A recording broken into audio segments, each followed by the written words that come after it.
নামাজটা ছাড়েন না। যত পাপ করছেন করেন, আমি বলি নামাজ ছাড়েন না। ইনশাল্লাহ একদিন নামাজই আপনাকে পাপ থেকে বের করে আনবে ইনশাআল্লাহ। শয়তান আপনাকে হতাশ করতে চাইবে, শয়তান আপনাকে হতাশ করতে চাইবে যে তুই তো গার্লফ্রেন্ডের সাথে কথা বললি, রাতের বেলা পর্ন দেখলি, তুই তো ফ্রি মিক্সিংয়ে আছিস, তুই মাদকদ্রব্য খাচ্ছিস, তুই কাজে ফাঁকি মারিস, তুই ট্যাক্স আদায় করিস নাই, দুর্নীতি করছিস, তুই আবার নামাজ পড়বি কেন? শয়তান আপনাকে এগুলো বোঝাবে কিন্তু যে নামাজ তো আমার সময় পায় না, আমি তো অনেক পাপী মানুষ। এই ধোকায় পা দিবেন না। আপনি নামাজ কন্টিনিউ করতে থাকেন, ইনশাল্লাহ আল্লাহ পাক আপনাকে পাপ থেকে বের করে আনবেন ইনশাআল্লাহ। ওই নামাজটা যদি ছেড়ে দেন তাহলে আর কোনো হাতিয়ার বাকি থাকবে না। আর আপনি যত পাপ করেন না কেন মায়ুস হবেন না, মন ছোট করবেন না।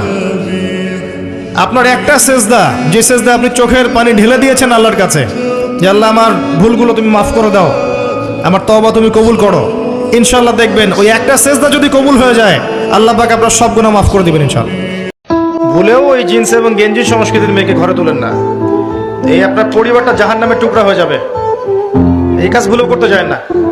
আর এটাও মনে রাখেন যে সব বোরখা মানেই মুত্তাকি পরহেজগার মেয়ে নয়, সব বোরখার পিছনেই দিনদার মেয়ে থাকে না, এটাও মাথা রাখবেন।